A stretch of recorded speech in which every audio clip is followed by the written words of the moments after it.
Alors, je m'appelle Caroline, j'ai 34 ans, je suis éducatrice spécialisée depuis 12 ans maintenant. Je travaille, depuis 12 ans, je travaille avec des adultes en situation de handicap mental, avec et sans troubles associés, troubles du comportement, très autistique, tout ça. Alors, justement, étant éducatrice donc, depuis 12 ans, faisant des horaires postés, avec un travail un week-end sur deux, le secteur social étant de plus en plus en difficulté, je me suis remise en question professionnellement. J'ai voulu entamer j'avais entamé des démarches pour reprendre mes études. Ces démarches n'ayant pas abouti, j'ai décidé justement donc voilà, d'effectuer un bilan de compétences pour vraiment me réorienter de manière adéquate. Alors, RH7 Conseil, j'ai connu par l'intermédiaire de mon mari, donc qui connaît Annick Rohen.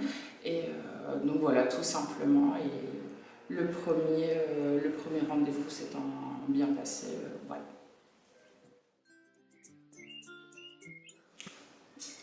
Donc un peu comme dit précédemment, voilà, le premier rendez-vous s'étant très bien passé, nous avons pu échanger tout de suite très librement, donc le choix s'est fait presque automatiquement et simplement.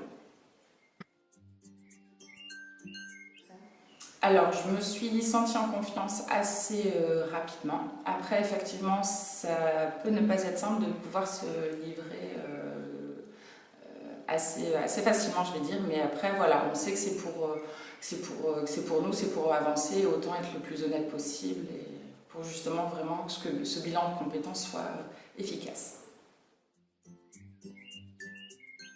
Alors, grâce aux tests quand même donc effectués pendant le bilan, et puis aussi grâce aux échanges avec la consultante, donc là en l'occurrence avec Annick, qui justement a vraiment m'a mise en confiance et donc justement a pu me permettre de livrer et donc de pouvoir avancer.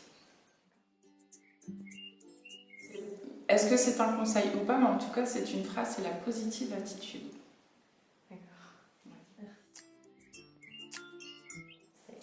Justement de ne pas hésiter à se lancer car c'est vraiment bénéfique aussi bien personnellement que professionnellement. Ça permet de faire un point sur notre vie actuelle et sur la vie professionnelle et de pouvoir identifier, vraiment mettre en lumière nos qualités, nos compétences. Et ça fait du bien. Alors, pour l'instant, je suis toujours éducatrice spécialisée, avec l'objectif de reprendre quand même une année d'études et de devenir coordinatrice de service à la personne. Aujourd'hui, même dans mon métier actuel et dans mon poste actuel, je suis encore épanouie, car justement, j'ai pu vraiment mettre en lumière tous les projets que j'ai faits, toutes les compétences et tout ce que je peux apporter au travail.